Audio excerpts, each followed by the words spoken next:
1929, palais de Topkapi, Istanbul. Un théologien nommé Ali Ledem fouille les archives impériales ottomanes lorsqu'il découvre une carte de 1113. Le nom du cartographe est clairement indiqué, l'amiral Piri Reis. Mais c'est ce que la carte montre qui coupe le souffle d'Halil un instant. Une découverte qui allait, pour les siècles à venir, déranger les certitudes de l'académie scientifique, particulièrement celles des historiens français qui croyaient bien comprendre le progrès de la découverte géographique. Une côte, détaillée, précise, d'un continent qui ne serait officiellement découvert que 307 ans plus tard. L'Antarctique. Mais pas l'Antarctique que nous connaissons aujourd'hui, ensevelie sous des kilomètres de glace. Non. Cette carte montre des montagnes, des vallées, des rivières, une côte libre de glace qui, selon tous les relevés géologiques, était gelée depuis des milliers d'années avant 1513. Et voici le détail qui transforme la curiosité en impossibilité. Des décennies plus tard, lorsque les satellites de la NASA ont cartographié le continent sous la glace à l'aide de radars à pénétration, le littoral correspondait parfaitement.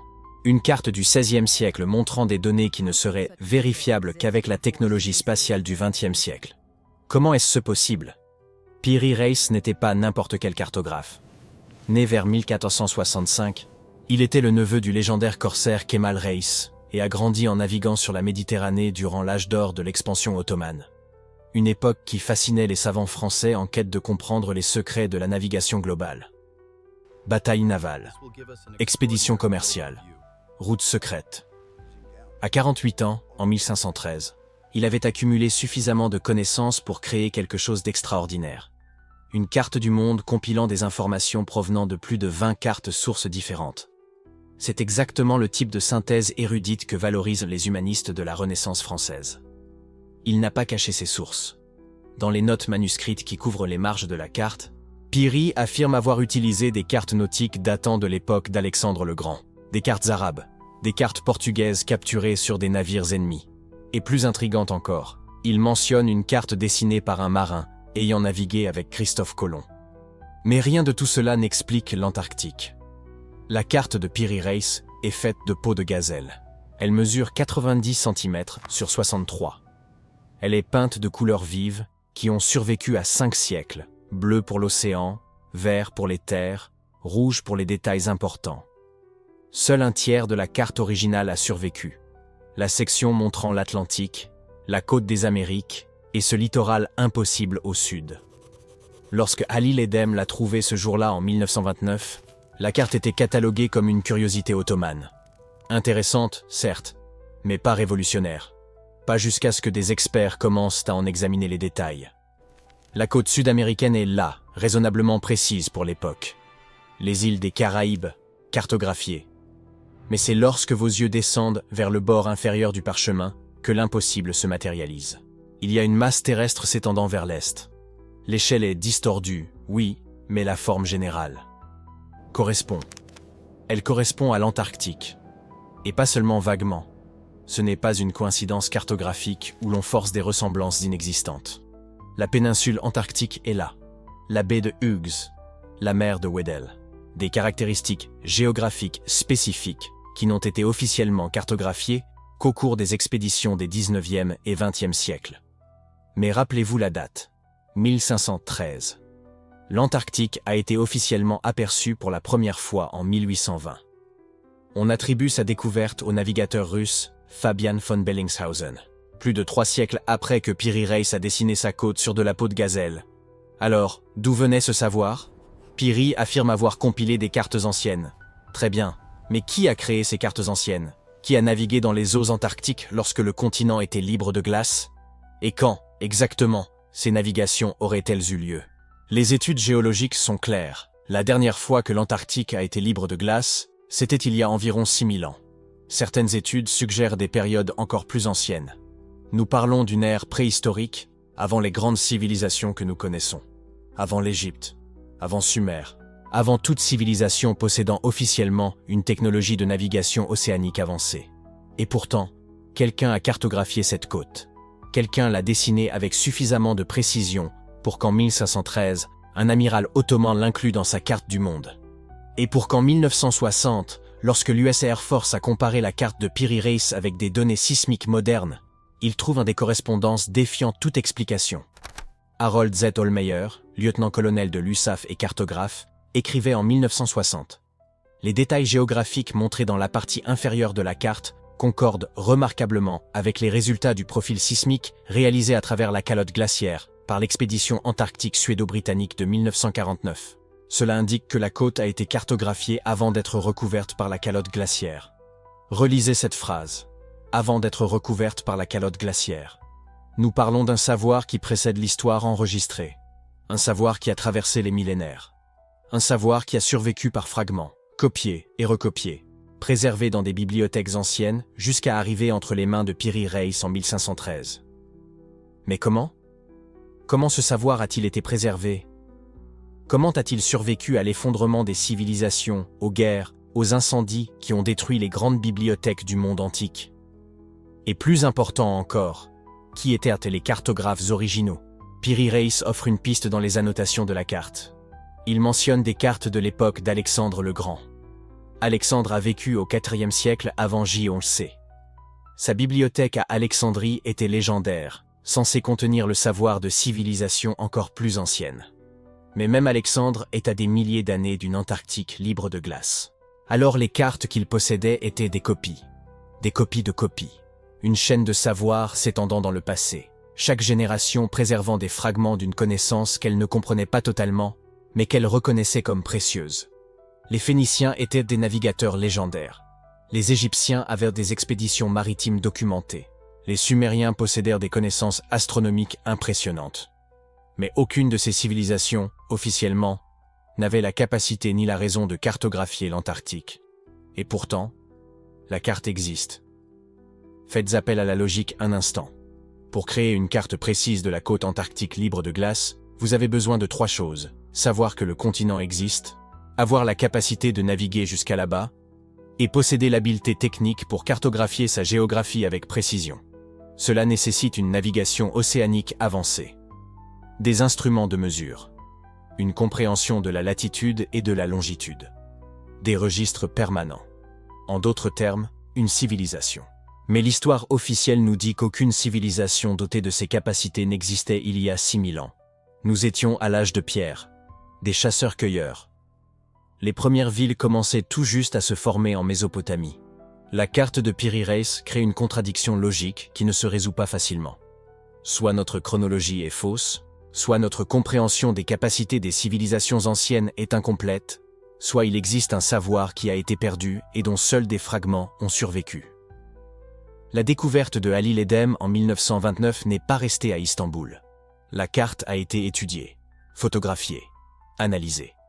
Et chaque analyse ne faisait qu'approfondir le mystère. Arlington H. Mallory, un expert en cartes anciennes, a passé des années à étudier la carte de Peary Race dans les années 1950. Sa conclusion fut troublante. La carte utilisait une projection cartographique nécessitant des connaissances mathématiques avancées. Le genre de connaissances qui, encore une fois, n'existait officiellement pas en 1513, et encore moins dans l'Antiquité.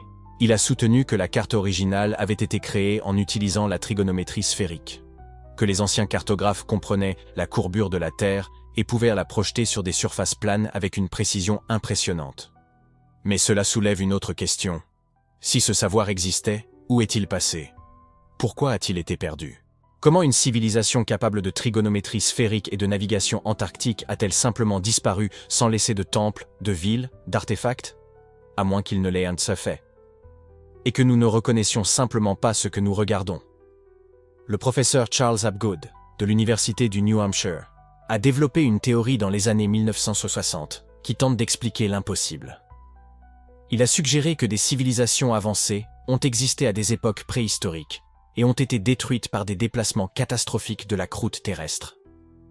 Le savoir a survécu par fragments, préservé par des cultures ultérieures qui ne comprenaient pas complètement son origine ou sa signification. Et voici l'élément qui a choqué l'Académie française. Einstein lui-même, rien de moins, a écrit la préface du livre de Hapgood. Sans nécessairement approuver toutes les conclusions, mais en reconnaissant que les questions soulevées méritaient une enquête sérieuse. Pour l'intelligentsia parisienne, L'endorsement d'Einstein transformait une théorie marginale en quelque chose qui demandait au moins de la considération. Car la carte de Piri-Reis n'est pas un cas isolé. Il existe d'autres cartes anciennes présentant des anomalies similaires. La carte d'Oronteus Phineus de 1531 montre l'Antarctique avec des rivières et des montagnes. La carte de Mercator de 1569 inclut des détails de l'intérieur de l'Antarctique.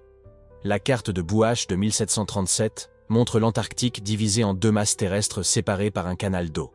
Un détail qui n'a été confirmé qu'au XXe siècle, lorsque nous avons découvert que sous la glace, l'Antarctique est réellement divisé. Motif sur motif.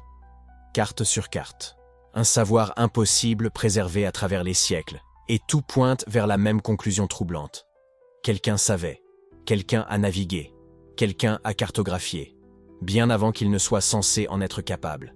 Lorsque les cartographes modernes ont commencé à examiner non seulement ce que la carte de Piri-Reis montrait, mais comment elle le montrait, le mystère s'est encore épaissi. Car ce n'était pas seulement les lignes côtières qui étaient correctes, c'était la mathématique sous-jacente, c'était la projection, c'était le degré de précision qui n'aurait pas dû exister. Et c'est là que l'histoire devient vraiment étrange. Parce que, lorsque vous commencez à analyser les détails techniques, lorsque vous commencez à calculer les coordonnées et à mesurer les proportions, vous découvrez quelque chose qui transforme ce curieux mystère historique en quelque chose qui défie notre compréhension fondamentale de qui nous sommes et d'où nous venons. Mais ces détails cartographiques, les mesures précises, les implications mathématiques, la preuve technique qui rend cette carte non seulement impressionnante, mais impossible selon notre paradigme actuel, ces détails révèlent une couche encore plus profonde de l'énigme. Mais ce n'est que lorsque les cartographes ont examiné de près les caractéristiques spécifiques de la carte que la véritable impossibilité a émergé. Car c'est une chose de découvrir une carte ancienne, montrant l'Antarctique. C'en est une toute autre de réaliser que cette carte sait des choses que personne en 1513 n'aurait dû savoir. Qu'ont-ils trouvé? Commençons par l'évidence. La ligne côtière. Lorsque des experts de la marine américaine ont comparé le contour de l'Antarctique sur la carte de Piri-Reis avec des images satellites modernes, quelque chose d'extraordinaire s'est révélé. La précision était stupéfiante. Nous ne parlons pas d'une vague ressemblance, du genre de celle que l'on regarde en se disant « Eh bien, si on penche la tête et qu'on plisse les yeux, ça pourrait y ressembler. » Non. La correspondance entre la carte de 1513 et les données satellitaires était précise dans des marges qui, même aujourd'hui, seraient considérées comme excellentes pour la cartographie géographique. Réfléchissez-y un instant. L'Antarctique est un continent gigantesque, avec un tracé côtier extrêmement complexe et irrégulier. Cartographier cette côte avec précision exige une technologie de pointe, des satellites, des équipements sonars. Et pourtant, il y avait là une carte datant de plus de 500 ans montrant ces mêmes courbures, ces mêmes retraits et avancées. Maintenant, un sceptique pourrait avancer. C'était peut-être de la chance. Peut-être que Piri-Reis a compilé plusieurs cartes différentes et, par hasard, a obtenu quelque chose qui ressemble à l'Antarctique. C'est une explication plausible. Improbable, mais possible. Après tout, les coïncidences existent. Mais ensuite, les cartographes ont remarqué la deuxième couche. Et c'est là que les choses deviennent vraiment étranges. La longitude. Vous savez ce qu'est la longitude? C'est la mesure de la distance est-ouest sur la surface de la Terre. Alors que la latitude, qui mesure l'axe nord-sud, a toujours été relativement facile à calculer grâce aux étoiles et au soleil, la longitude a été un cauchemar pour les navigateurs pendant des siècles. Le problème de la longitude était si critique que les gouvernements offraient des fortunes en récompense à qui pourrait le résoudre. La solution n'est venue qu'au XVIIIe siècle, lorsqu'un horloger anglais nommé John Harrison a inventé le chronomètre de marine. Cette horloge de haute précision permettait aux navigateurs de comparer l'heure locale avec l'heure d'un point de référence, calculant ainsi leur position est-ouest. Avant cela, c'était, au fond, une estimation éclairée. Les navigateurs estimaient leur longitude en fonction de la vitesse du navire et du temps de voyage, accumulant des erreurs massives. Alors dites-moi, comment une carte de 1513 peut-elle montrer des positions de longitude précises? Parce que c'est le cas. Lorsque les experts ont analysé les coordonnées sur la carte de Piri-Reis, ils ont découvert que les positions longitudinales étaient étonnamment exactes. Des lieux qui auraient dû être complètement décalés, séparés par des centaines voire des milliers de kilomètres, à cause des erreurs de calcul de l'époque, étaient exactement là où ils devaient être. Maintenant, l'explication de la chance commence à sembler moins plausible, n'est-ce pas? Une correspondance accidentelle du tracé côtier serait déjà extraordinaire. Mais une correspondance accidentelle du tracé côtier plus des coordonnées longitudinales précises, les probabilités commencent à s'effondrer. Et nous arrivons ainsi à la troisième couche, celle qui fait paraître tout le reste simple. La carte montre l'Antarctique sans glace. Laissez cette idée reposer un instant. Sans glace. L'Antarctique est aujourd'hui recouvert d'une couche de glace qui, par endroits, dépasse les 4 km d'épaisseur. Cette couverture de glace est si ancienne et si lourde qu'elle a modelé le continent lui-même, enfonçant la masse terrestre. Mais la carte de Piri Reis montre des montagnes, des vallées, des rivières, des caractéristiques géographiques qui sont, en ce moment même, enfouies sous des kilomètres de glace compactée. Et voici le détail qui donne le tournis. Ces caractéristiques correspondent à ce que les satellites de la NASA ont découvert lorsqu'ils ont utilisé un radar à pénétration de glace pour cartographier le continent sous la calotte glaciaire. Une technologie que nous n'avons développée qu'au cours des dernières décennies a révélé des montagnes et des formations que la carte de Piri Reis montrait déjà en 1913. Alors, à quand remonte la dernière fois où l'Antarctique était libre de glace? Les géologues estiment que la couverture glaciaire actuelle a commencé à se former lors de périodes glaciaires remontant à des milliers d'années. Selon la région dont on parle, certaines zones pourraient ne pas avoir été visibles il y a 6000 ans. D'autres n'ont pas été vues depuis 15 000 ans ou plus. Nous parlons d'une époque où les humains apprenaient encore l'agriculture, où les premières civilisations commençaient à peine à émerger au Moyen-Orient et dans la vallée de l'Indus. Comment ce savoir a-t-il survécu aussi longtemps? Pensez à l'échelle temporelle ici. 15 000 ans. Pour le contexte, la distance entre nous et la Renaissance n'est que de 500 ans. La distance entre nous et l'Empire romain est de 2000 ans. La distance entre nous et les premières pyramides d'Égypte est d'environ 4500 ans. Et nous parlons d'un savoir géographique précis qui aurait dû être préservé à travers 15 000 ans d'histoire humaine, à travers des catastrophes, des guerres, des effondrements de civilisations entières. Comment peut-on préserver des cartes aussi longtemps? À travers combien de générations, combien de langues, combien de systèmes d'écriture? Et nous arrivons à la quatrième couche, celle qui fait paraître tout le reste minuscule. La projection cartographique, c'est ici, dans les mathématiques, que les Français savent bien qu'une vérité objective doit résider. Lorsque les experts en cartographie ont examiné les techniques mathématiques utilisées sur la carte de Piri Reis, ils ont été perplexes. La carte utilise un type de projection qui requiert une connaissance sophistiquée de la trigonométrie sphérique. Il faut comprendre comment transformer une surface courbe, la Terre, en une représentation plane. Il faut effectuer des calculs complexes pour minimiser les distorsions. Ces techniques existaient au XVIe siècle, mais elles étaient rares, complexes, utilisées uniquement par les cartographes les plus avancés de l'époque. Et même ainsi, les projections que nous voyons sur la carte de Piri Reis montrent un niveau de sophistication qui dépassait la norme, même pour les meilleurs cartographes européens de 1513. Mais voici la véritable énigme. Piri Reis a affirmé explicitement qu'il n'avait pas inventé ces informations. Il a dit avoir compilé sa carte à partir de sources anciennes, dont certaines datèrent de l'époque d'Alexandre le Grand, ou même d'avant. Si c'est vrai, nous ne parlons plus de connaissances du XVIe siècle. Nous parlons d'un savoir qui doit remonter encore plus loin dans le temps. Voyez-vous le paradoxe?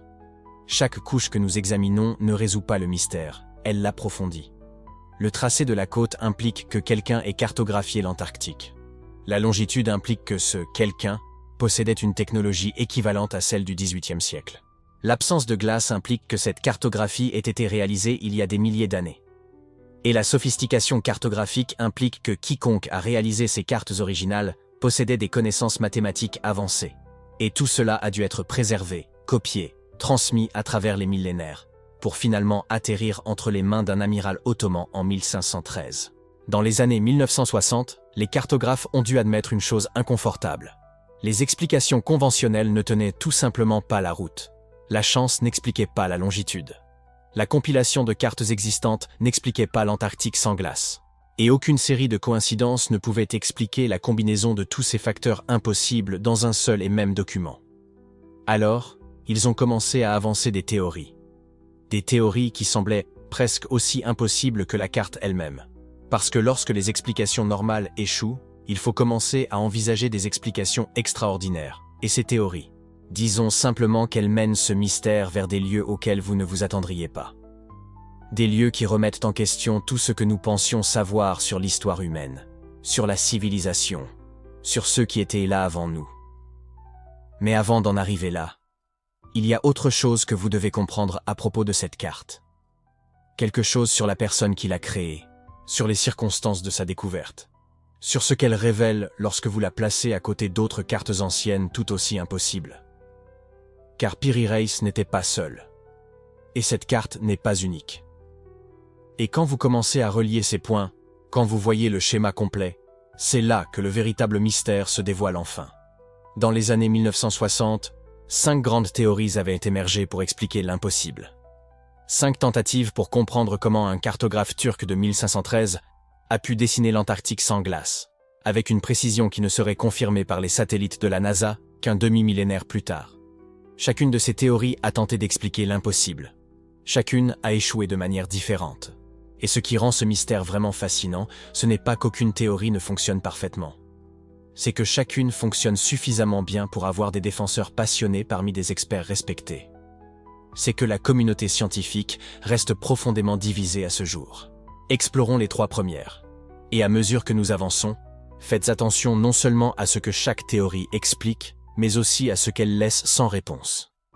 La première théorie semble, à première vue, la plus rationnelle, la plus rassurante.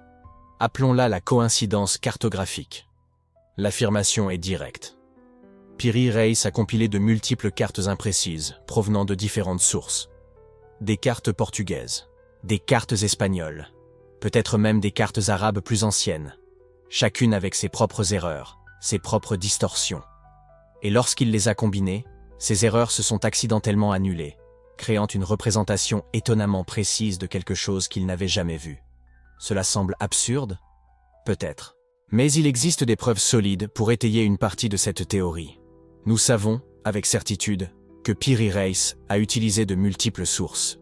Il a lui-même écrit des notes dans les marges de la carte l'attestant. Il a mentionné des cartes portugaises. Il a mentionné une carte capturée à un marin qui avait navigué avec Colomb. C'était la pratique standard de la cartographie du XVIe siècle. Compiler, copier, synthétiser. Le docteur Gregory McIntosh, historien de la cartographie à l'université de Yale, soutient « La compilation de cartes était la norme, pas l'exception ». Les cartographes de la Renaissance voyageaient rarement. Ils travaillaient dans des bureaux, rassemblant des informations provenant de dizaines de sources différentes. Et il existe des précédents historiques. D'autres cartes de l'époque ont montré des précisions accidentelles dans des zones que les cartographes ne connaissaient pas directement. Des erreurs qui, par pure chance, se sont rapprochées de la réalité. Alors, où est le problème? Le problème, ce sont les mathématiques. La probabilité pure. Pour que des erreurs aléatoires provenant de multiples sources se combinent accidentellement et produisent un tracé côtier précis en latitude ET en longitude, sur des milliers de kilomètres, les chances sont astronomiques. Pas impossible, mais si improbable que les qualifier de coïncidence exigent presque autant de fois que n'importe quelle autre théorie alternative. Et il y a un problème encore plus grand, la question de la glace. Même si nous acceptons la coïncidence cartographique pour la forme de la côte, comment cela explique-t-il que l'Antarctique soit dessiné sans glace? Que les montagnes intérieures soient visibles? Ce n'est pas une erreur de compilation. C'est une caractéristique spécifique et cohérente qui correspond à la réalité géologique d'il y a 6 000 à 15 000 ans. Le docteur Erika Chen, géologue spécialisé dans les périodes glaciaires, est catégorique.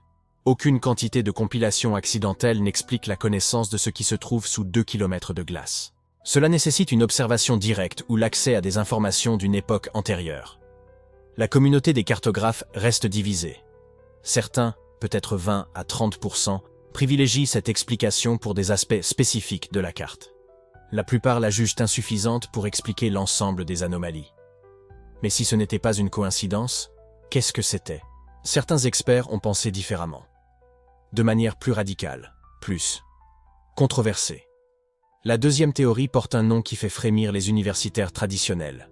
Une civilisation perdue avancée. L'allégation, des milliers d'années avant les Égyptiens, avant les Sumériens, il existait une civilisation technologiquement sophistiquée. Une civilisation capable de navigation océanique mondiale, de cartographie précise, d'observation astronomique avancée. Cette civilisation a cartographié l'Antarctique alors qu'elle était encore libre de glace, avant la fin de la dernière ère glaciaire. Et d'une manière ou d'une autre, à travers des siècles de cataclysmes et d'oubli, des fragments de ce savoir ont survécu, copiés et recopiés au fil des générations, jusqu'à arriver entre les mains de Piri Reis. Cela ressemble à de la science-fiction, on dirait exactement le genre de théorie que les gens sérieux rejetteraient immédiatement. Mais attendez, il existe des preuves intrigantes qui méritent une considération honnête. Tout d'abord, les propres mots de Piri Reis. Dans ses notes, il ne prétend pas seulement utiliser des cartes portugaises ou espagnoles contemporaines. Il mentionne spécifiquement des cartes anciennes, des cartes du temps d'Alexandre le Grand. Ce n'est pas une interprétation moderne, c'est ce que le cartographe lui-même a écrit. Deuxièmement, la carte de Piri Reis n'est pas un cas isolé. Il existe d'autres anomalies cartographiques de la même époque qui montrent des connaissances apparemment impossibles. La carte d'Oronce Finet de 1531 montre l'Antarctique entier, là encore sans glace, avec des rivières et des détails intérieurs. La carte de Mercator de 1569 montre le continent divisé en 4 masses terrestres séparées par des canaux. Une chose qui ne serait confirmée comme géologiquement plausible qu'au XXe siècle. Charles Hapgood, professeur d'histoire à l'université du New Hampshire, a consacré des décennies à étudier ces cartes. Sa conclusion, publiée en 1966, les preuves présentées par ces cartes anciennes suggèrent l'existence, dans des temps reculés, avant l'essor de toute culture connue, d'une civilisation véritablement avancée. Albert Einstein, dans les dernières années de sa vie, a écrit la préface du livre de Hapgood, affirmant que ses idées méritaient une attention sérieuse. Nous avons donc un problème. Ce n'est pas une théorie marginale proposée par des amateurs. C'est une hypothèse développée par des universitaires accrédités, publiquement approuvée par l'un des plus grands scientifiques de l'histoire. Mais il y a des problèmes. De graves problèmes. Le plus évident, où sont les preuves archéologiques ? Si une civilisation suffisamment avancée pour réaliser une cartographie mondiale existait il y a 10 000 ou 15 000 ans, où sont les villes, les artefacts, les outils ? Les partisans soutiennent qu'une telle civilisation aurait pu exister dans des zones aujourd'hui submergées, que la montée du niveau de la mer à la fin de l'ère glaciaire aurait effacé les preuves côtières. Mais c'est de la spéculation empilée sur de la spéculation. Et il y a le problème de la transmission du savoir. Comment exactement des informations cartographiques pourraient-elles survivre intactes à travers 10 000 ans d'histoire humaine turbulente ? À travers des langues perdues, des civilisations détruites, des bibliothèques brûlées ? Le docteur Sarah Mitchell, historienne spécialisée dans la transmission du savoir antique, est sceptique. La dégradation de l'information au fil des générations est inévitable et bien documentée. L'idée que des données cartographiques précises survivraient à des millénaires de copies manuelles, à travers des cultures qui ne comprenaient pas ce qu'elles préservaient, défie tout ce que nous savons sur la manière dont la connaissance se propage et se détériore. La communauté académique traditionnelle rejette largement cette théorie. Peut-être 5% des historiens et archéologues considèrent cette possibilité comme plausible. Mais ces 5% incluent des voix respectées, des chercheurs aux références impeccables, qui ont risqué leur réputation en défendant ces idées. Le mystère persiste. Si cette théorie est fausse, pourquoi Piri Reis mentionnerait-il explicitement des sources anciennes ? Si elle est vraie, pourquoi ne trouvons-nous pas plus de preuves ? Mais un troisième groupe de chercheurs a proposé quelque chose d'encore plus radical, ou peut-être plus banal, selon le point de vue. La troisième théorie évite à la fois les coïncidences improbables et les civilisations perdues. Au lieu de cela, elle remet en question quelque chose que nous tenons tous pour un fait historique établi. Et si l'Antarctique avait été atteint avant 1820 ? L'allégation. Des expéditions non documentées, peut-être chinoises, peut-être polynésiennes, peut-être même européennes secrètes, ont atteint le continent antarctique des siècles, voire des millénaires, avant la découverte officielle. Ces expéditions ont cartographié au moins les côtes. Et pour des raisons politiques, commerciales ou religieuses, cette connaissance a été supprimée, cachée, laissée disparaître des registres officiels. À première vue, cela semble absurde. Comment aurions-nous pu perdre la découverte d'un continent entier ? Mais l'histoire regorge de connaissances perdues et de redécouvertes. La technologie du béton romain a été oubliée pendant un millénaire. Les voyages vikings en Amérique étaient considérés comme des mythes jusqu'aux preuves archéologiques du XXe siècle. Des bibliothèques entières de savoirs anciens ont été brûlées, perdues, délibérément détruites. Et il y a des lacunes suspectes dans les archives historiques. Les Chinois, sous l'amiral Zheng He, ont mené des expéditions massives dans l'océan Indien entre 1405 et 1433. Des flottes de centaines de navires, certains plus grands que tout ce qui existait en Europe à l'époque. Les registres officiels décrivent des voyages jusqu'à la côte est de l'Afrique. Mais de nombreux documents ont été détruits par la suite par des factions politiques opposées à l'exploration. Qu'est-ce qui a été perdu dans ces registres? Le chercheur Gavin Menzies soutient que les flottes chinoises auraient pu atteindre l'Antarctique lors de ces expéditions. Ces preuves sont circonstancielles, mais intrigantes. Des références énigmatiques dans des textes chinois à des terres gelées au sud, d'anciennes cartes chinoises montrant des masses terrestres là où aucune ne devrait exister. Il existe des précédents européens en matière de dissimulation de découvertes. Le Portugal et l'Espagne, à l'apogée de l'ère des explorations, gardaient jalousement leurs secrets cartographiques. Des cartes précises constituaient un avantage militaire et commercial. Révéler des routes de navigation ou des découvertes de terre pouvait profiter aux rivaux. Nous savons que certaines cartes portugaises ont été délibérément falsifiées pour tromper les espions étrangers. Est-il plausible que des explorations antarctiques aient été tenues secrètes? Le professeur Antonio Silva, historien maritime portugais, juge cela possible. Nous sous-estimons la sophistication des réseaux de renseignement du XVIe siècle. Les secrets étaient gardés. L'information était cloisonnée. Il ne serait pas surprenant de découvrir que des connaissances importantes ont été perdues pour des raisons stratégiques. Cette théorie a l'avantage de nécessiter moins de suspension d'incrédulité. Elle ne requiert ni coïncidences astronomiques, ni civilisation perdue. Juste des voyages humains ordinaires et de la politique humaine ordinaire.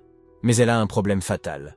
Même si nous acceptons que des explorateurs d'avant 1820 aient atteint l'Antarctique et que les archives aient été perdues ou supprimées, cela n'explique pas l'aspect le plus déconcertant de la carte de Piri Reis. L'Antarctique y est dessinée sans glace. Pour observer la véritable côte sous la glace, pour cartographier les montagnes intérieures, il faudrait des connaissances datant de 6000 ans ou plus. Aucune expédition en 1400, 1300 ou même 1000 après J.C. n'aurait vu une Antarctique libre de glace. Le continent était déjà recouvert depuis des millénaires. Donc cette théorie, tout au plus, offre une explication partielle. Elle explique peut-être comment la forme générale de l'Antarctique est apparue sur des cartes prémodernes. Mais elle n'explique pas pourquoi elle est dessinée telle qu'elle était à l'époque préhistorique. Les historiens restent divisés. Certains, peut-être 15 à 20%, considèrent des expéditions non documentées comme une explication partielle plausible. La majorité rejette la théorie, la jugeant insuffisante pour expliquer l'ensemble des anomalies. Alors, où cela nous mène-t-il? 3 théories, chacune avec des preuves intrigantes, chacune avec de graves problèmes, chacune avec des défenseurs universitaires respectés et des critiques tout aussi qualifiés. La coïncidence cartographique n'explique pas l'Antarctique sans glace. La civilisation perdue manque de preuves archéologiques. Les expéditions secrètes n'expliquent pas les connaissances préhistoriques. Mais les 2 théories restantes sont encore plus controversées et plus troublantes. Car à la fin du XXe siècle, quelque chose a changé. La NASA est entrée dans la conversation. Dans les années 1990, des satellites équipés d'une technologie de radar à pénétration de glace ont commencé à cartographier ce qui se trouvait sous les calottes glaciaires de l'Antarctique. Et ce qu'ils ont trouvé aurait dû clore le débat une fois pour toutes. Au lieu de cela, le mystère s'est encore épaissi.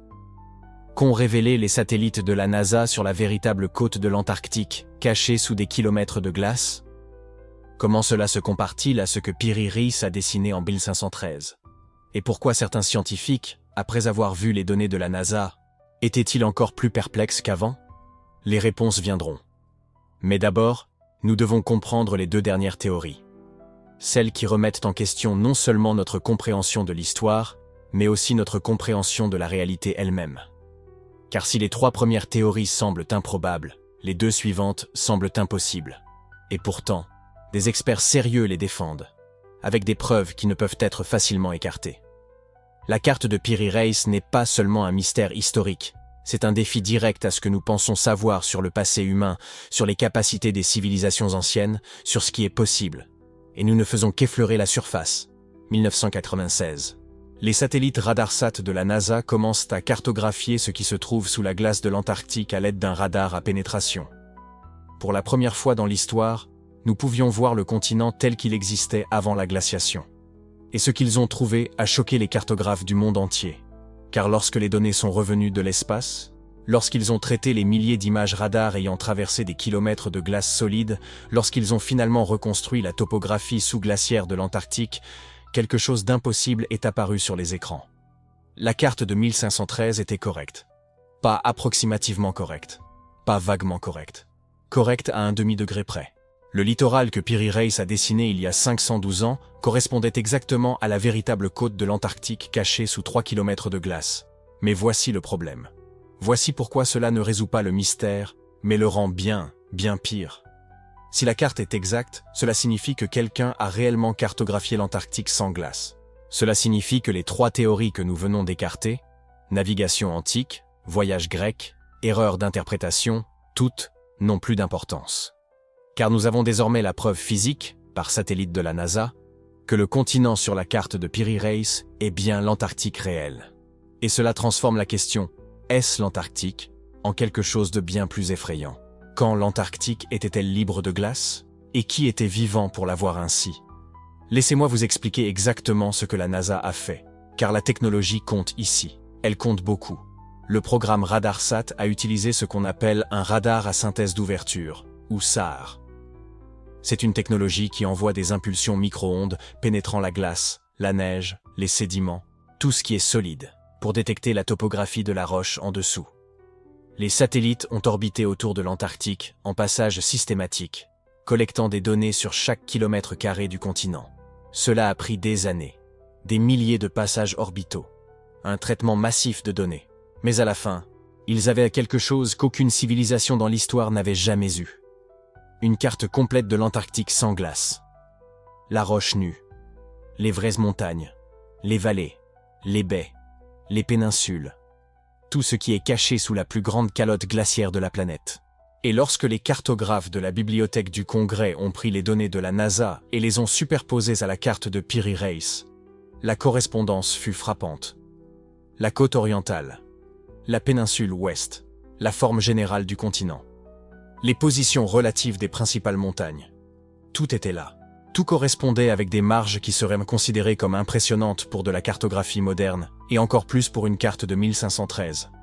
Charles Hapgood, professeur d'histoire des sciences au Keene State College, fut l'un des premiers à faire une comparaison formelle. Il envoya les cartes à l'escadron de reconnaissance technique de l'US Air Force en 1960, des années avant RadarSat, mais après que les premières technologies sismiques eurent commencé à révéler la topographie sous-glaciaire. La réponse qu'il reçut était officielle, datée, signée par le lieutenant-colonel Harold Z. Hallmeyer. Et elle disait ceci. La précision géographique des caractéristiques montrées sur la carte suggère qu'elle a été établie avant que le continent ne soit recouvert de glace. Ce bureau n'a aucune idée de la façon dont les données de cette carte peuvent être conciliées avec l'état supposé des connaissances géographiques en 1513. Relisez ça. Ce bureau n'a aucune idée. L'US Air Force, avec accès à toutes les technologies de cartographie disponibles en 1960, ne pouvait pas expliquer l'existence de la carte de Peary Race. Et maintenant, en 1996, avec les données complètes de RadarSat, la situation n'a fait qu'empirer. Car nous avions désormais une confirmation absolue. La carte ne montrait pas l'Amérique du Sud étendue. Elle ne montrait pas un continent imaginaire. Ce n'était pas une erreur de copie ou une spéculation artistique. Elle montrait l'Antarctique, le vrai Antarctique, sans glace, cartographié avec une précision rivalisant avec les cartes modernes. Et cela créait un problème chronologique impossible. La dernière fois que l'Antarctique fut libre de glace, selon les géologues, c'était il y a au moins 6000 ans. Certaines régions, comme la côte ouest montrée sur la carte, ont pu être libres de glace il y a 12 000 ans, peut-être 15 000. Cela varie selon la région, selon l'altitude, mais toujours bien avant qu'une quelconque civilisation connue n'ait la capacité de naviguer sur les océans. Alors, qui l'a cartographié? Si vous croyez à la chronologie géologique, et les données des carottes de glace le confirment, l'Antarctique était couvert de glace bien avant que les Égyptiens ne construisent les pyramides, bien avant que les Sumériens n'inventent l'écriture, bien avant que toute civilisation connue n'ait des bateaux capables de traverser les océans. Et pourtant, quelqu'un l'a cartographié, quelqu'un a navigué le long de la côte, quelqu'un a enregistré la topographie avec suffisamment de précision pour que, 500 ans plus tard, des satellites de la NASA confirment chaque détail. Comment est-ce possible? C'est là que la confirmation de la NASA rend tout encore plus étrange. Car ce ne sont pas seulement les côtes qui correspondent, ce sont les détails intérieurs. La carte de Piri Reis montre des montagnes en Antarctique, et pas des montagnes aléatoires. Les positions correspondent aux véritables chaînes de montagnes sous-glaciaires révélées par Radarsat. Des chaînes qui sont sous 3 km de glace depuis des millénaires. Comment le cartographe savait-il qu'elles étaient là? La carte montre des baies, des bras de mer, des caractéristiques côtières qui n'existent que sous la glace, des caractéristiques qu'aucun navigateur de 1513 n'aurait pu voir, car elles étaient enfouies sous de la glace solide. Et pourtant, elles sont sur la carte, à la bonne position, avec la bonne forme. Donc, 3 possibilités, et toutes violant quelque chose que nous pensions savoir sur l'histoire. Possibilité 1. Une civilisation avancée a existé il y a 6000 ans ou plus, avait la capacité de naviguer sur les océans, a cartographié l'Antarctique, puis a complètement disparu sans laisser aucune autre trace archéologique. Possibilité 2. La carte a été copiée de sources encore plus anciennes, transmises à travers les générations, préservée par des cultures qui ne comprenaient pas ce qu'elles préservaient, pour finalement arriver à Piri Reis en 1513. Possibilité 3. Quelque chose est fondamentalement erroné dans notre compréhension de quand l'Antarctique a été recouvert de glace, ou quand les civilisations humaines ont développé la technologie de navigation. Toutes les 3 sont impossibles. Toutes les 3 contredisent des preuves établies. Et pourtant, l'une d'elles doit être vraie, parce que les satellites de la NASA ne mentent pas. Ils n'interprètent pas. Ils ne spéculent pas. Ils mesurent. Et les mesures disent que la carte de Piri Reis montre le vrai Antarctique sans glace avec une précision qui ne devrait pas exister. Et voici la partie que les géologues n'aiment pas aborder. Car lorsque vous commencez à examiner les données des carottes de glace, lorsque vous regardez vraiment les chronologies de glaciation région par région, les dates deviennent floues. Certaines zones de l'Antarctique, en particulier certaines régions côtières, pourraient avoir été libres de glace bien plus récemment que nous le pensons. 2000 ans, 3000. Il y a des preuves d'activité volcanique sous-glaciaire qui auraient pu créer des poches temporaires d'eau libre. Il y a des anomalies thermiques que nous ne comprenons pas complètement. Il y a des zones où la glace se déplace plus vite que ce que les modèles prédisent. Et puis, il y a les formations. Des structures sous-glaciaires qui apparaissent dans les données Radarsat. Des formes géométriques. Des angles droits. Des motifs qui semblent délibérés, non naturels. La plupart des géologues disent que ce sont des formations rocheuses, de l'érosion naturelle, de la pareidolie, notre tendance à voir des motifs là où il n'y en a pas. Mais certains regardent les mêmes données et voient quelque chose de différent, quelque chose de construit, quelque chose d'enfoui sous des kilomètres de glace depuis des milliers d'années. Nous n'allons pas l'approuver. Nous n'allons pas affirmer qu'il existe des cités antiques sous la glace antarctique. Mais nous allons dire ceci. Les données du Radarsat ont montré des choses inattendues, des anomalies qui ne correspondent pas parfaitement au modèle géologique. Et certaines de ces anomalies sont dans des positions qui correspondent à des caractéristiques de la carte de Piri Reis. Coïncidence? Probablement. Mais chaque fois que nous disons « probablement », nous admettons que nous n'avons pas de certitude absolue. Chaque fois que nous disons « cela doit être naturel », nous reconnaissons que nous ne pouvons pas expliquer complètement ce que nous voyons. Et la carte est toujours là, vieille de 5 siècles, montrant des choses qui ne devraient pas être possibles, confirmées par des satellites qui ne devraient rien confirmer. Alors, voilà où nous en sommes maintenant. La confirmation de la NASA en 1996 aurait dû résoudre le mystère. Elle aurait dû nous apporter des réponses. Au lieu de cela, elle nous a donné de nouveaux problèmes. Des problèmes plus importants. Des problèmes qui remettent en question tout ce que nous pensions savoir sur la chronologie humaine. Et les 5 théories que nous avons examinées auparavant, navigation phénicienne, voyage grec, erreur d'interprétation, elles supposaient toutes que la carte était imprécise. Elles essayaient toutes d'expliquer pourquoi la carte semblait montrer l'Antarctique alors qu'elle n'aurait pas dû. Mais maintenant, nous savons que la carte est précise. Maintenant, nous savons qu'elle montre réellement l'Antarctique. Et cela rend toute théorie existante complètement inadéquate. Alors, les chercheurs sont revenus aux 2 théories que nous avions écartées. Les controversées. Celles que la communauté universitaire traditionnelle a refusé de considérer parce qu'elles semblaient trop impossibles. Théorie 4. Civilisation perdue avec une technologie avancée. Théorie 5. Transfert de connaissances d'une source non humaine. Avant la confirmation de la NASA, Ces théories semblaient ridicules. Elles semblèrent de la pseudoscience. Elles semblèrent le genre de spéculation que les personnes sérieuses ne prenaient pas au sérieux.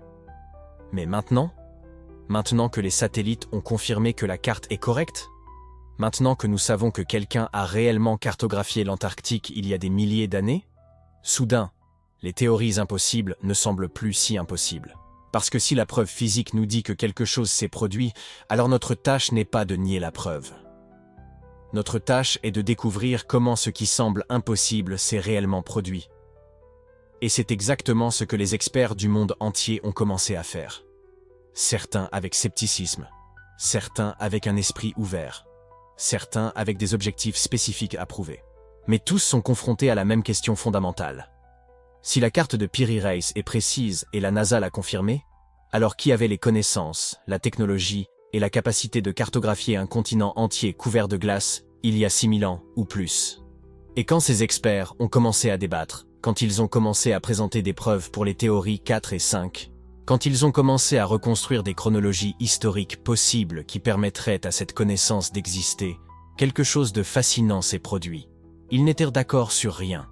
Chaque expert a vu les mêmes données de la NASA. Chacun a examiné les mêmes cartes historiques. Chacun a eu accès à la même preuve géologique. Et chacun est arrivé à des conclusions complètement différentes. Certains ont parlé de civilisations perdues. Certains ont parlé de connaissances préservées. Certains ont dit que nous posions toujours les mauvaises questions. Et le conflit entre eux, entre géologues et historiens, et cartographes et archéologues, a révélé quelque chose que personne n'attendait. Il a révélé que lorsque vous forcez les experts à expliquer l'impossible, vous découvrez exactement quelles hypothèses fondamentales chaque domaine est prêt à abandonner, et lesquelles ils défendront quoi qu'il arrive. Vous découvrez où la science se termine et la croyance commence.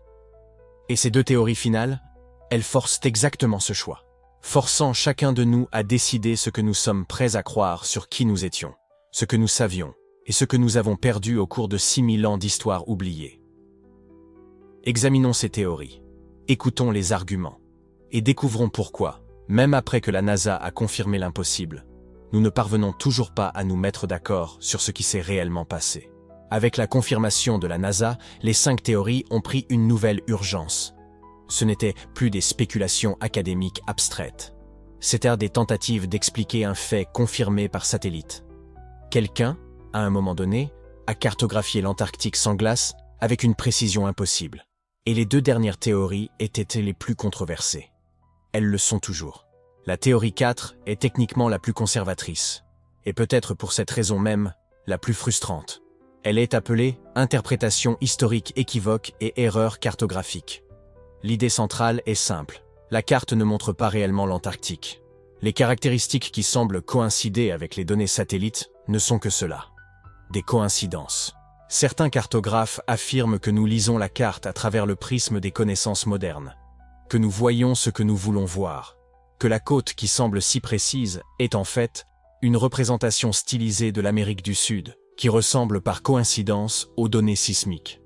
Le professeur Thomas Goldstein, historien de la cartographie à Yale, a présenté cette position en 1992. Les cartes anciennes sont remplies d'imprécisions. La carte de Piri Reis montre le fleuve Amazon 2 fois. Elle place des îles qui n'existent pas. Elle déforme considérablement les distances. Pourquoi devrions-nous supposer que cette section spécifique est miraculeusement précise? C'est un argument raisonnable, jusqu'à ce que vous examiniez les détails. Parce que oui, la carte de Piri Reis contient des erreurs. Beaucoup d'erreurs. Mais la section qui correspond à la côte de l'Antarctique sans glace n'est pas seulement génériquement similaire. Elle est précise dans des aspects spécifiques que des erreurs aléatoires ne devraient pas réussir. La position des baies, la configuration des montagnes côtières, l'angle exact de caractéristiques géographiques qui n'ont été confirmées qu'en 1958. Le Dr Charles Hapgood a confronté cette théorie directement. Suggérer que ces correspondances sont des coïncidences demande plus de foi que d'accepter que quelqu'un a réellement cartographié cette côte. Combien de coïncidences faut-il avant de reconnaître un schéma? Et voici le plus révélateur. Même les cartographes qui avancent cette théorie admettent qu'elle est insatisfaisante. Lors d'une conférence en 2003, le Dr Catherine Delano Smith, une autorité en matière de cartes historiques, a déclaré « L'explication de l'erreur est notre position de repli lorsque nous ne pouvons pas expliquer quelque chose. Mais honnêtement, cela n'explique pas cette carte. Cela nous permet seulement d'éviter des explications plus dérangeantes. Cet aveu est extraordinaire. Une experte reconnaissant que sa propre théorie est probablement fausse, mais la préférant aux alternatives. Car les alternatives exigent d'accepter quelque chose que le monde académique dominant ne veut tout simplement pas envisager. Et cela nous amène à la cinquième, et plus controversée des théories. Mais avant de vous la présenter, je dois établir quelque chose de crucial. Ce que je vais décrire maintenant n'est pas de la pseudo-science. Ce n'est pas une théorie du complot. C'est une position défendue par un nombre croissant de chercheurs accrédités, titulaires de doctorats d'institutions respectées et ayant des publications évaluées par des pairs. Ils risquent leur carrière pour envisager cette possibilité. Et cela, en soi, devrait nous faire réfléchir. La théorie 5 est appelée le mécanisme inconnu de transfert de connaissances. La proposition centrale. Les civilisations anciennes possédaient des connaissances géographiques précises grâce à des moyens que nous ne comprenons pas encore.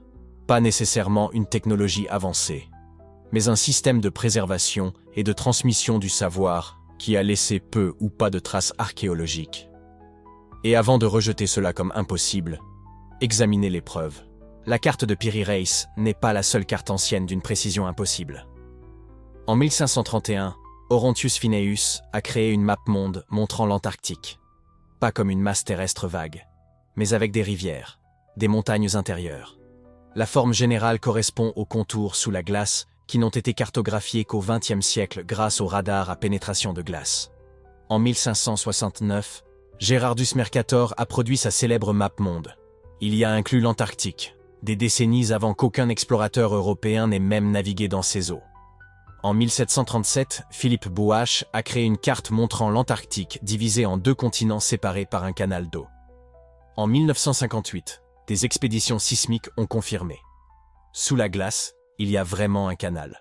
L'Antarctique serait composé de 2 grands continents si la glace était retirée.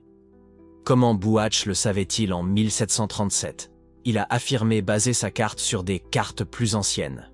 Mais quelles cartes ? D'où venaient-elles ? C'est ce schéma qui pousse les chercheurs à envisager la théorie 5. Ce n'est pas une carte anormale isolée. C'est une série de cartes, toutes prétendant dériver de sources plus anciennes, toutes contenant des informations qui ne devraient pas exister. Le professeur Gregory Reyes, historien à l'université de Boston, a publié un article en 2015 soutenant « Nous devons arrêter de traiter chaque anomalie cartographique isolément.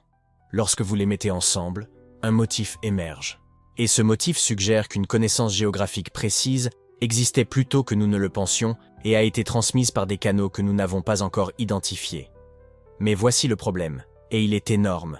Accepter cette théorie exige d'accepter des lacunes massives dans les archives historiques et archéologiques. Cela nécessite d'admettre que des civilisations dont nous ne savons rien possédèrent des capacités de navigation et de cartographie qui n'ont laissé aucune trace matérielle. Cela exige d'envisager que des traditions orales, des méthodes de préservation du savoir que nous ne comprenons pas, ou même des technologies perdues, aient pu exister. Et ça, pour la plupart des universitaires, c'est tout simplement trop. Le docteur Robert Schoch, géologue à l'université de Boston qui a suscité la controverse en redatant le Sphinx sur la base des schémas d'érosion, le formule ainsi « La résistance ne concerne pas les preuves, elle concerne les implications. Car si nous acceptons qu'un savoir avancé a existé dans la haute antiquité et a été perdu, cela change fondamentalement notre récit sur le progrès humain. Et des institutions entières sont bâties sur ce récit. Mais voici ce qui rend cette théorie de plus en plus difficile à écarter. Elle ne repose pas uniquement sur des cartes. Les pyramides de Gizeh sont alignées avec une précision astronomique qui requiert des connaissances mathématiques sophistiquées.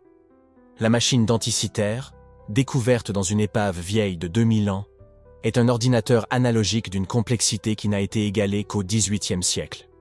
Des sites mégalithiques à travers le monde présentent des techniques de construction que nous ne pouvons toujours pas reproduire complètement. Le docteur Sarah Parcak, archéologue spatiale utilisant des satellites pour découvrir des sites anciens, a admis lors d'une conférence en 2018 « Chaque année, nous trouvons des preuves que les civilisations anciennes étaient même plus avancées, plus connectées, plus sophistiquées que nous ne le pensions. À un moment donné, nous devons ajuster notre niveau d'attente de base. » Mais le monde académique dominant reste fortement résistant. Et nous arrivons maintenant au moment le plus révélateur de toute cette enquête. Car 75 ans après la découverte de la carte de Piri-Reis, avec tous les outils de la science moderne à disposition, les experts accrédités ne parviennent toujours pas à s'accorder sur sa signification. Prenez le temps d'assimiler ça. Cartographes, historiens, géologues, archéologues, tous examinant les mêmes preuves, tous avec des doctorats, des publications, des décennies d'expérience, et ils arrivent à des conclusions complètement différentes. Les cartographes sont divisés. Certains, comme le docteur Gregory McIntosh, privilégient la théorie de la coïncidence ou des sources médiévales. D'autres, comme le regretté capitaine Arlington Mallory, insistant sur le fait que seul un relevé direct explique la précision. En 2007, lors d'une conférence, 2 cartographes ont présenté des analyses de la même carte. L'un a conclu qu'elle était compatible avec les méthodes du XVIe siècle. L'autre a soutenu que sa précision nécessitait une technologie moderne ou équivalente. Même preuve. Experts également qualifiés. Conclusion opposée. Les historiens montrent une division encore plus dramatique. La majorité absolue rejette toute théorie qui exigerait des connaissances précolombiennes avancées. La position est claire. Il n'y a tout simplement pas assez de preuves pour supplanter des siècles de travaux universitaires établis. C'est une position que l'Académie française, gardienne de la rigueur intellectuelle depuis 3 siècles, trouve particulièrement confortable. Mais une minorité croissante, y compris des chercheurs d'université de premier plan, soutient que cette résistance est plus institutionnelle que scientifique. Et c'est ici, dans ce conflit entre la rigueur académique française et la curiosité intellectuelle, que le mystère véritablement s'approfondit. Le professeur John Anthony West, qui a passé des décennies à étudier les anomalies de l'Égypte ancienne, a décrit un phénomène que les savants parisiens reconnaîtraient immédiatement. L'Académie fonctionne par consensus. Défier ce consensus, aussi solide que soient vos preuves, c'est risquer votre carrière. Alors la plupart des chercheurs qui voient ces anomalies gardent simplement le silence. C'est une tension que la tradition critique française, pourtant si fière de son esprit de doute, n'a pas résolue. Les géologues, curieusement, sont les moins divisés. Ils confirment avec confiance la chronologie du moment où l'Antarctique était libre de glace. Ils confirment la précision des données sismiques. Mais ils évitent soigneusement d'interpréter les implications historiques. Comme l'a déclaré le Dr Ian Miller, glaciologue, « Je peux dire quand cette côte était exposée. Je ne peux pas dire qui l'a cartographiée ni comment. Cela dépasse mon expertise. » C'est une position prudente. Mais elle laisse la question centrale sans réponse. Et puis, il y a les chercheurs alternatifs. Graham Hancock, Robert Bauval, Randall Carlson, fréquemment étiquetés comme pseudo-scientifiques, fréquemment écartés. Mais voici ce qui est rarement mentionné. Plusieurs de leurs affirmations spécifiques ont été par la suite validées par la recherche grand public. Les schémas d'érosion du Sphinx, les preuves d'impact de comètes à la fin de la dernière ère glaciaire, la sophistication des cultures antiques. Le docteur Michael Shermer, rédacteur en chef du Skeptic Magazine, a admis « Certains de ces chercheurs alternatifs posent des questions que le courant dominant devrait se poser. » Le problème, ce ne sont pas les questions. C'est qu'ils sautent souvent aux conclusions avant d'avoir des preuves suffisantes. Mais peut-être que la reconnaissance la plus honnête vient des scientifiques de la NASA eux-mêmes. Lorsque le docteur Hollmeyer a confirmé la précision de la carte en 1960, il a conclu sa lettre par « Nous n'avons aucune idée de la façon dont les données de cette carte peuvent être conciliées avec l'état supposé des connaissances géographiques en 1513. » 65 ans plus tard, cette affirmation reste vraie. La NASA fournit les données. Les satellites confirment la précision. Mais l'interprétation, cela, ils le laissent à d'autres. Et ces autres ne parviennent pas à se mettre d'accord. C'est le véritable mystère de la carte de Piri-Reis. Non seulement qu'elle existe, mais que même nos experts les plus qualifiés, avec toute la technologie moderne, avec des décennies de recherche, la regardent encore et y voient des choses différentes. La compétence ne garantit pas l'accord. Les preuves ne forcent pas le consensus. 5 théories. Toutes défendues par des professionnels accrédités. Toutes avec des preuves à l'appui. Toutes avec des problèmes insurmontables.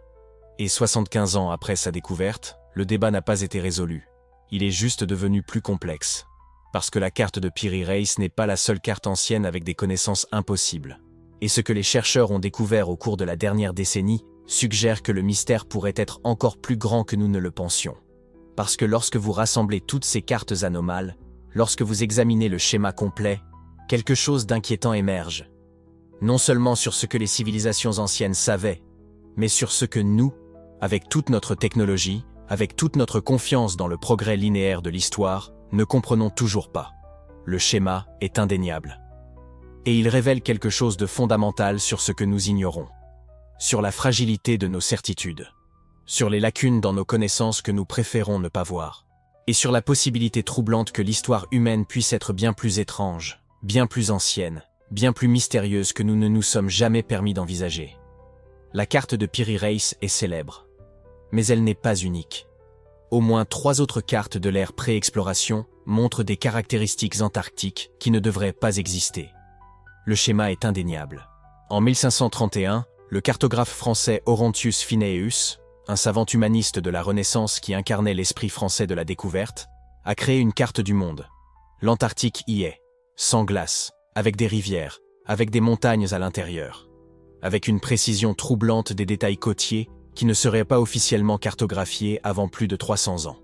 En 1569, Gerardus Mercator, le père de la cartographie moderne, a publié sa célèbre carte du monde. L'Antarctique y apparaît, encore une fois avec des détails impossibles. Mercator était un scientifique rigoureux. Il n'inventait pas, il compilait des sources. Quelles sources? Les cartographes français, particulièrement vigilants quant à la rigueur, se posaient la même question. Puis, en 1754, le cartographe français Philippe Bouache, travaillant depuis Paris, au cœur de l'Académie des sciences françaises, publie quelque chose d'encore plus troublant. Une carte montrant l'Antarctique divisée en 2 continents. Non pas une seule masse terrestre, mais 2 îles séparées par un chenal subglaciaire. Comment pouvait-il le savoir en 1754? Parce que ce chenal n'a été découvert qu'en 1958, en utilisant un radar de pénétration de glace. Une technologie qui n'existait pas au XVIIIe siècle. 4 cartes. 3 d'entre elles créées par des cartographes français. Finneus, Mercator travaillant dans la tradition cartographique française, et Bouache. 3 siècles d'intervalle, tous montrant des connaissances impossibles de l'Antarctique. Ce n'est pas une coïncidence, c'est un schéma. Et c'est la France qui l'a esquissé en premier, et les schémas exigent une explication. Alors synthétisons ce que nous savons.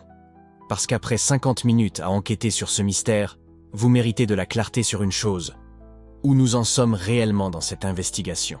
Ce que nous savons avec certitude, en appliquant la rigueur scientifique que la tradition française valorise depuis le siècle des Lumières. La carte de Piri Reis est authentiquement du XVIe siècle. Tests au carbone, analyse d'encre, examen de parchemin, vérification de la calligraphie ottomane. Tout confirme, cette carte a été créée en 1113. Ce n'est pas une contrefaçon moderne.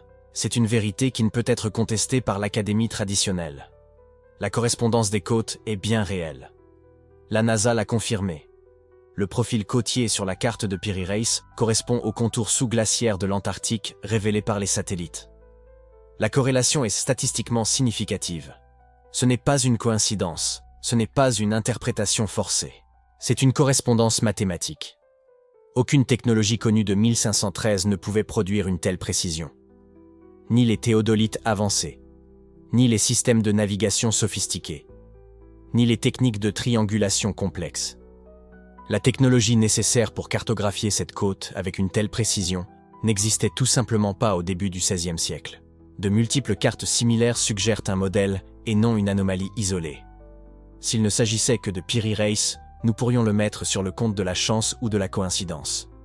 Mais il existe 4 cartes indépendantes, de cartographes différents, à des époques différentes, toutes montrant un savoir impossible. Ce n'est pas un accident. Et l'examen par les experts a été complet et honnête. Hapgood n'était pas un charlatan. Mallory était un officier de marine respecté. Les spécialistes de l'Air Force étaient des professionnels qualifiés. Tous ont examiné la carte rigoureusement. Et tous sont arrivés à la même conclusion troublante. Ceci ne devrait pas exister. C'est ce que nous savons avec certitude. Maintenant, ce que nous ne savons pas. Nous ne connaissons pas la source originale des informations figurant sur les cartes. Piri Reis a dit qu'il avait utilisé 20 cartes sources, y compris des cartes du temps d'Alexandre. Quelles étaient ces cartes? Qui les a créées? Comment ont-elles survécu 2000 ans? Nous n'en avons aucune idée. Nous ne connaissons pas le mécanisme de transmission du savoir. Comment des informations cartographiques précises sur l'Antarctique sans glace ont-elles survécu des milliers d'années? Par quels canaux? Préservées par qui? Copiées combien de fois? Nous avons complètement perdu la trace de la transmission de ce savoir. Nous ne savons pas pourquoi ce savoir a été perdu ou ignoré. Si des civilisations anciennes possédèrent des cartes précises de l'Antarctique, pourquoi cette connaissance a-t-elle disparu? Pourquoi avons-nous dû redécouvrir ce continent en 1820? Qu'est-il arrivé à la transmission du savoir géographique? Nous ne connaissons pas l'identité des cartographes anciens originaux.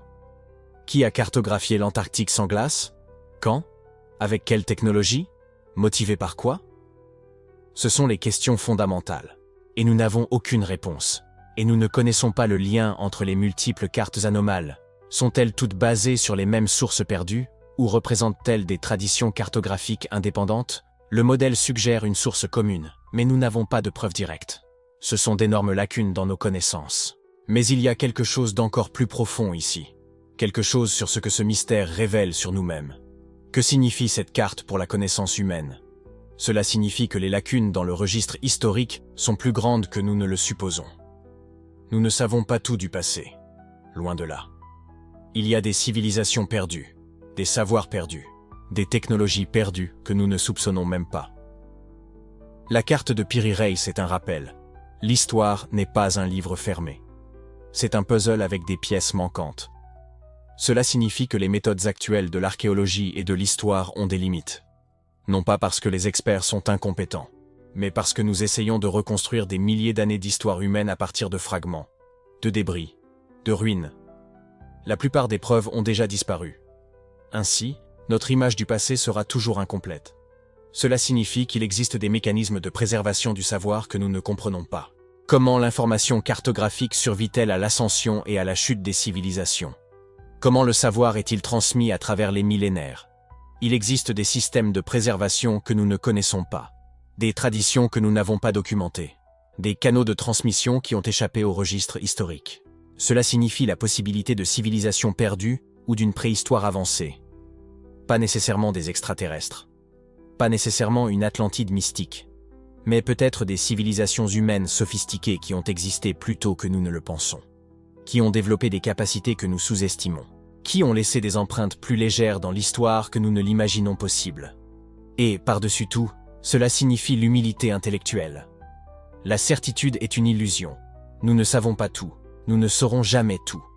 Et accepter cela n'est pas une défaite, c'est de la sagesse. Mais l'enquête continue.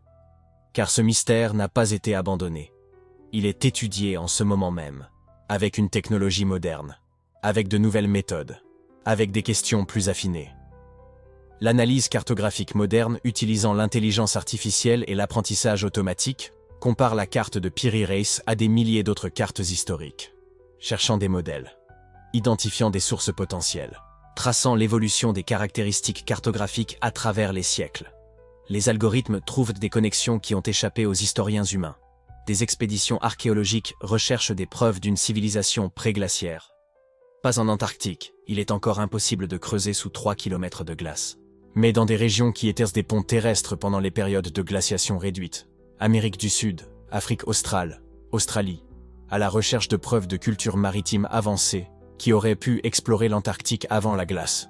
Les recherches dans les documents historiques continuent de traquer des traces d'expéditions perdues. Anciennes bibliothèques, archives de monastères, collections privées récemment découvertes. Chaque année, davantage de textes anciens sont numérisés.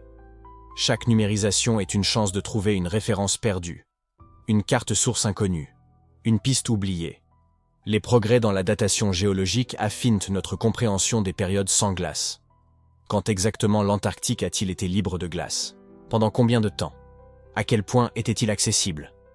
Les fenêtres temporelles deviennent plus précises, et chaque précision change les possibilités de ce que les civilisations anciennes auraient pu voir. L'archéologie génétique explore les migrations anciennes. Elle retrace l'ADN humain à travers les millénaires. Elle découvre que nos ancêtres ont voyagé plus loin, plus tôt et avec plus de sophistication que nous ne le pensions. Chaque découverte génétique élargit ce que nous savons sur les anciennes capacités humaines. Le statut actuel? Plus de données collectées. Toujours pas de consensus. L'enquête est active. La technologie s'améliore.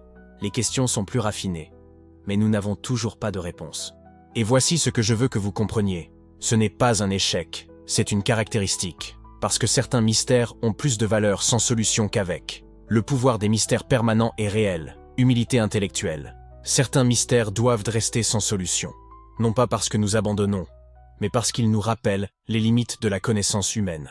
Ils nous gardent honnêtes, curieux, humbles. Si nous avions toutes les réponses, nous cesserions de poser des questions. Ce mystère nous pousse à nous interroger. Le processus est plus important que la destination.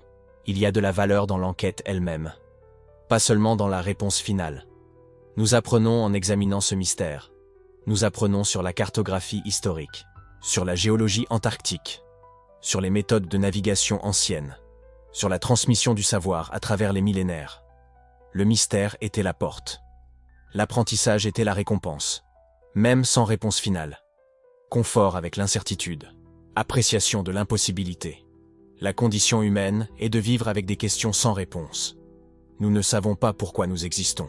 Nous ne savons pas ce qui se passe après la mort. Nous ne savons pas si nous sommes seuls dans l'univers. Cette carte n'est qu'une question de plus sans réponse.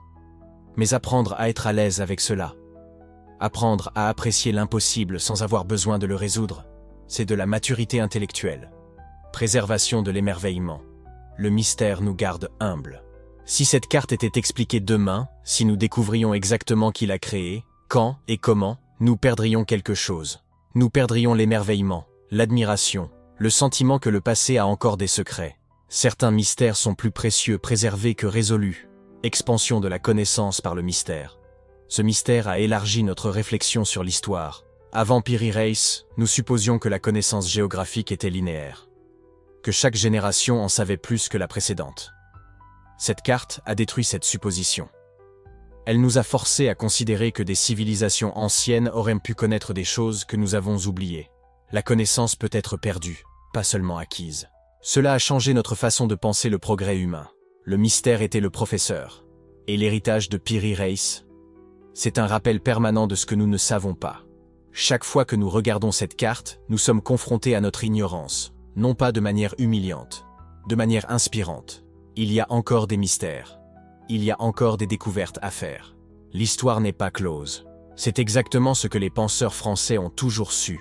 La vraie connaissance commence avec l'admission de ce qu'on ne comprend pas. C'est un défi à la narration du progrès linéaire, ce récit confortable que nous nous racontons depuis le siècle des Lumières. Nous n'avons pas progressé en douceur du primitif au sophistiqué. Les civilisations s'élèvent, elles tombent. La connaissance est acquise et perdue. Piri Reis le prouve. Une côte cartographiée dans l'Antiquité, oubliée pendant des millénaires, redécouverte par satellite. Ce n'est pas un progrès linéaire, c'est un cycle que les penseurs français, de Montaigne à Foucault, ont toujours envisagé avec méfiance envers les certitudes. C'est un stimulant pour la recherche interdisciplinaire. Ce mystère ne peut être résolu par les historiens seuls, ni par les géologues, ni par les cartographes. Il requiert tous ces acteurs, travaillant ensemble, partageant des méthodes, traversant les frontières disciplinaires. Piri Reis nous a appris que les meilleurs mystères exigent la collaboration. C'est un symbole des lacunes de la connaissance historique. Nous ne savons pas tout sur le passé. Cette carte en est la preuve physique, accrochée dans les musées, reproduite dans les livres. Une preuve permanente. L'histoire a des trous énormes. Et c'est la preuve de 500 ans qui nous parle encore aujourd'hui. Créée en 1513, redécouverte en 1929, confirmée par la NASA en 1960, toujours débattue en 2024, 500 ans, et toujours pas résolue. C'est ça le pouvoir de permanence. Mais l'héritage le plus important, ce que cette carte fait de vous, le spectateur. Transformation du spectateur. Avant cette vidéo, l'histoire est résolue. Les experts connaissent le passé. Les livres ont les réponses. Tout est expliqué. Après cette vidéo, l'histoire a des lacunes. Des mystères demeurent. Les experts sont en désaccord. Certaines choses n'ont pas d'explication. Et c'est parfaitement normal. Compréhension plus profonde. La carte ne montre pas seulement l'Antarctique sans glace.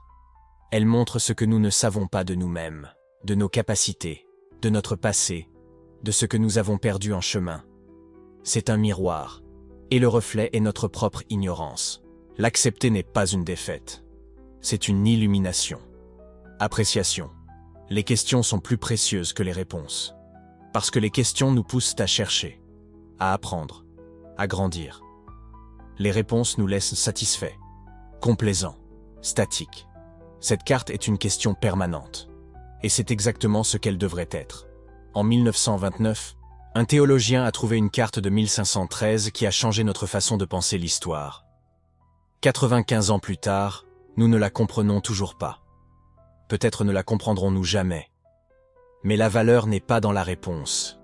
Elle est dans le rappel que l'histoire est plus grande que nous ne le pensons, et la certitude est une illusion.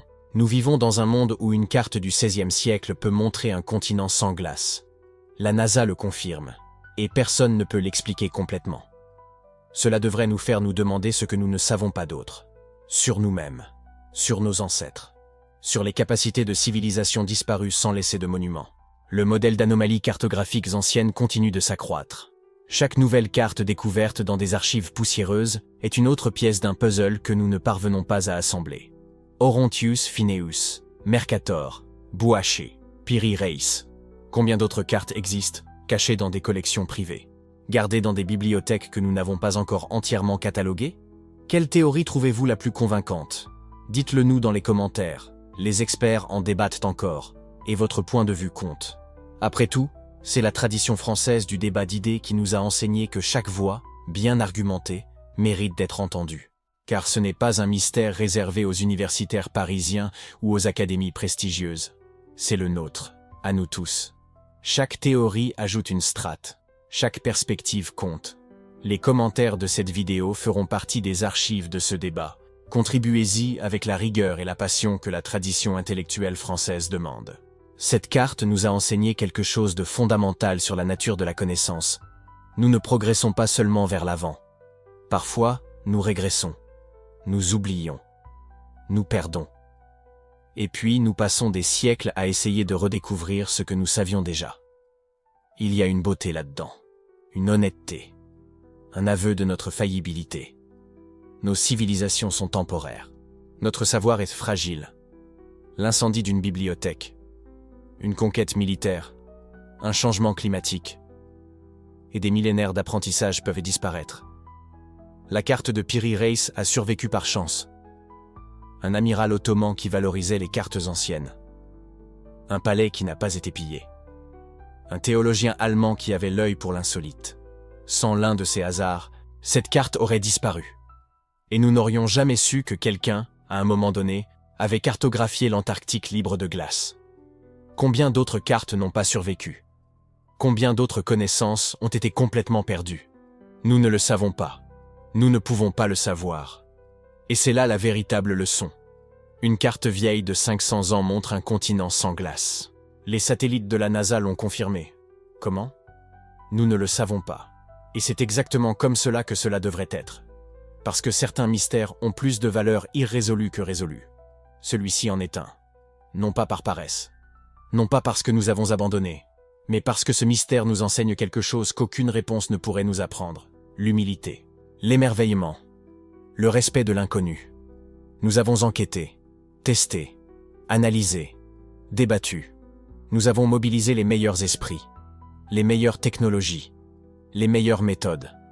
Et pourtant, la carte reste inexpliquée. Ce n'est pas un échec de la méthode scientifique, c'est son triomphe. Car la science honnête admet quand elle ne sait pas. Elle n'invente pas de réponse confortable. Elle ne force pas les conclusions. Elle reste avec la question jusqu'à ce que de vraies preuves apparaissent. Et en attendant ces preuves, nous vivons avec le mystère. Avec une carte qui montre l'impossible. Avec des questions sans réponse. Avec la certitude que l'histoire est plus vaste, plus étrange et plus merveilleuse que n'importe quel manuel scolaire ne l'admettra jamais. C'est l'héritage de Piri Reis, pas une réponse. Une question, permanente, troublante, belle. Abonnez-vous pour d'autres mystères non résolus qui défient toute explication. Ces affaires ne sont pas résolues, elles deviennent encore plus impossibles. Au prochain épisode, le manuscrit de Voynich, un livre vieux de 600 ans écrit dans une langue que personne ne peut déchiffrer, illustré de plantes qui n'existent pas, examiné par les meilleurs cryptographes du monde, toujours incompréhensible. Le schéma continue, car l'univers ne nous doit aucune explication. Et c'est peut-être mieux ainsi. Une carte, une côte, un continent, une impossibilité. Et la question qui ne trouvera jamais de réponse. Comment savait-il? Bienvenue dans le mystère. Bienvenue dans l'inconnu. Bienvenue à la seule réponse honnête que nous ayons. Nous ne savons pas. Et nous ne le saurons probablement jamais. Et il y a une beauté profonde là-dedans.